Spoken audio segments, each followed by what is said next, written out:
बिस्मिल्लाहिर्रहमानिर्रहीम। आज की बात में आज हम बात करेंगे एक सिलसिला हमने शुरू किया हुआ हयातुल हैवान का। यानी हमने पहली मर्तबा ये एक नया ट्रेंड दिया है कि जानवरों से हम मोटिवेशन निकालते हैं। तमाम जानवर जो कुर्रा अर्ज़ पर हैं, ज़मीन पर हैं, चरिंद हैं, परिंद हैं, जो भी हैं, उनकी हम खुसूसियात देखते हैं, आदात देखते हैं।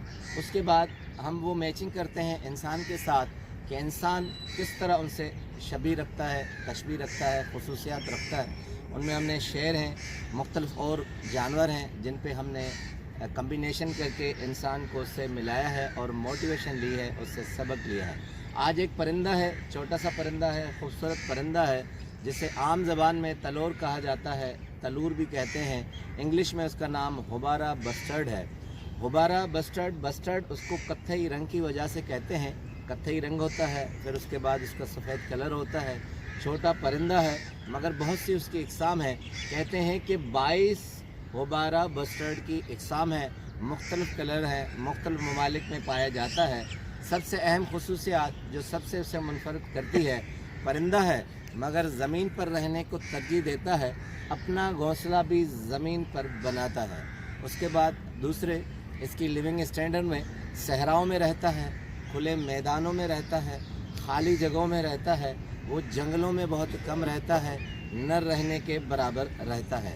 तलूर कहते हैं कि अफजाइश के दिनों में, यानी बडिंग, जब आदमी इंसान जिस तरह बढ़ता है इस तरह परिंदे भी बढ़ते हैं, तो उस वक्त उसका रक्स बहुत दीदा ज़ेब होता है।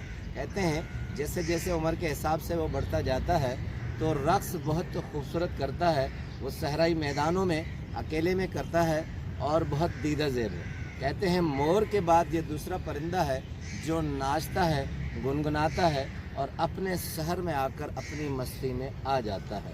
खूबसूरत परिंदों में शुमार होता है। कहते हैं हरन के बाद ये दूसरा परिंदा है जिसका गोश्त बहुत लजीज होता है। जानवर भी इनके शायक होते हैं, उसके साथ इंसान इसका शिकार करना बहुत पसंद करते हैं। दुनिया के बहुत से ममालिक में इसका लिविंग है, रहना है, जैसे शुमाली अफ्रीका है, सूडान है, ईरान है, चीन है, रूस है, सऊदी अरब है, कुवैत है, कतर है। इनके सहराई मैदानों में ये तलूर रहता है। और उसकी दूसरी दिलचस्प बात ये है कि मौसम सरमा में, सर्दियों में ये माइग्रेट करता है, हिजरत करता है। और उसमें बहुत से ममालिक, कहते हैं 16 ऐसे ममालिक हैं जहाँ वो हिजरत करके जाता है। सितंबर से लेकर फरवरी तक इसकी माइग्रेशन होती है। आजकल जो दिन है ये भी माइग्रेशन है और ख़ुसूसन पाकिस्तान में ये हिजरत करके आता है। और पाकिस्तान में जो ख़ास इलाका है वो बलूचिस्तान है। एक किताब है, मोहम्मद नदीम उसके राइटर हैं, उन्होंने PhD की है परिंदों पे, ecology of Houbara in Punjab and Balochistan. उन्होंने बहुत ज़ख़ीम किताब लिखी है, रिसर्च की है। 1995 में उसे PhD की डिग्री उन्होंने हासिल की है परिंदों पे। वो हुबारा के बारे में लिखते हैं कि पाकिस्तान में ख़ास तौर पर चागी में ये परिंदा ख़ास तौर पर मौसम सरमा में पाया जाता है। और नाबीना कहते हैं कि 8 से 10 हज़ार परिंदे माइग्रेट करके सिर्फ पाकिस्तान में आते हैं। पाकिस्तान में इस वक्त हुकूमत ने इसके ऊपर बैन लगाया हुआ है। ख़ास परमिट होती है जो मुख्तलिफ अरब शहज़ादे लेते हैं या फॉरेनर्स लेते हैं। इसके लिए 2014 में एक वाक़या ये हुआ कि अरब शहज़ादा चागी में आया, सिर्फ 2 माह की कैंपेन में 2100 उसने तलूर मार डाले थे। तो 2015 में अदालत ने ये हुक्मनामा जारी किया था कि तलूर के शिकार पर पाबंदी है, क्योंकि इससे उसकी नस्ल कशी होती है और जो माइग्रेट करके परिंदे आते हैं उन पर बहुत असर पड़ता है। मोहम्मद नदीम, जो अब डॉक्टर मोहम्मद नदीम हैं, अपनी रिसर्च करदा किताब में लिखते हैं, कहते हैं परिंदों की ये नफ्सियात है कि अगर वो माइग्रेट करके किसी जगह पर आ जाएं तो दूसरे साल भी उसी घर, उसी कोने पर वहीं आकर रुकते हैं। और दूसरी दिलचस्प बात ये होती है कि इनका जो कबीला होता है वो कबीला आपस में डिस्कस करता है। अगर बाप या माँ माइग्रेट करते हुए यहाँ शिकार हो गए, वापस न गए, तो उसके पीछे ठीक उसी साल वही परिंदा उसी जगह पर आता है और वहीं ठहरता है। दूसरी दिलचस्प बात कि अगर उनके नस्ल से माँ या बाप बूढ़ा होके या सफ़र में मर जाए तो उसके बाद उसकी आइंदा आने वाली नस्लें जो परिंदों की होती हैं वो भी ठीक उसी जगह और उसी जगह पर आती हैं।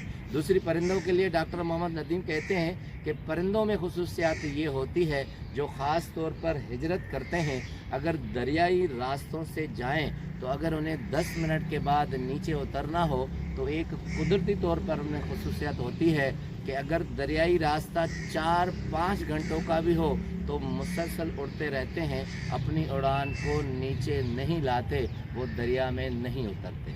ये परिंदों की खूबियों के बाद आते हैं फिर तलूर पर कि तलूर में कौन सी खूबियाँ पाई जाती हैं।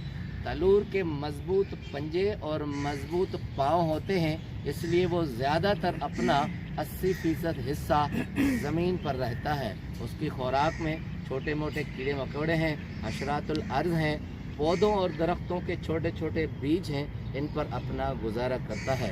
अपना घोंसला भी ज़मीन पर हल्की फुल्की सहराई झाड़ियों पर बनाता है। यह आसमान की बुलंदियों में नहीं उड़ता, हालांकि इसकी सलाहियत परिंदे की है कि वो आसमान में उड़ सकता है। दूसरी इसकी खुसूसियत ये है कि ये सिर्फ बारिश के पानी पर मुनहसर करता है। आम अगर सहरा में उसे पानी न मिले तो सारा साल ये बगैर पानी के गुजारा कर लेता है। अब हमें इनसे क्या मोटिवेशन मिलती है कि अगर इनको उड़ने की सलाहियत मौजूद है मगर ज़मीन पे चलना और दौड़ना ये पसंद करता है, अगर शिकारी आ जाए या कोई ऐसा जानवर आ जाए जो उसे खाने के लिए दौड़े तो ये अपनी परवाज़ नहीं करता, अपनी हद्दुल इम्कान कोशिश करता है कि वो उसका सामना ज़मीन पर करे, ज़मीनी ख़तरात को फेस करे। यानी ये हमें सिखाता है कि इंसान के अंदर अगर खुसूसी कोई एडिशन कोई खूबी हो या हमारे पास कोई और सहूलियात हों तो हम ज़्यादा से ज़्यादा अपने आप पर डिपेंड करें और उसको फेस करें। दूसरा इसकी तलौर की खुसूसियत है, ये चैलेंजिंग पसंद है, ये चैलेंज कबूल करता है, ये ख्वामखा हवा में उड़कर अपने आप को भागकर यानी डरपोक साबित नहीं करता। इसकी विल पावर बहुत मजबूत है, चैलेंज करने का सामना करने का इसमें बहुत बड़ी खूबी है। डॉक्टर मोहम्मद नदीम कहते हैं कि इसी तरह इंसानों में भी अगर विल हो और चैलेंज करने का सामना हो तो वो भी ज़मीन की मखलूक में ज़मीन के आफात को इसी तरह फेस कर सकता है जिस तरह तलूर करता है। दूसरा, ये आसाइश पसंद नहीं है, यानी अगर इसे पानी न मिले तो ये दरियाई रास्तों से उड़कर उन तरफ नहीं जाता, ये अपने खत्ते को नहीं छोड़ता, अपने रहन सहन को नहीं छोड़ता। यानी इंसान भी अगर तलूर की तरह आसाइश पसंद न हो तो वो हर हालात में अपने आप को जीने में ढाल सकता है और हर मुश्किल को फेस कर सकता है। तो तलूर की ज़िंदगी हमें सिखाती है कि आप कितने भी मुश्किल हालात में हो, आपके ऊपर कुछ भी हो जाए, अपनी विल को मत छोड़ें, चैलेंज को कबूल करें और आसाइश पसंद मत बने। आपका बहुत बहुत शुक्रिया।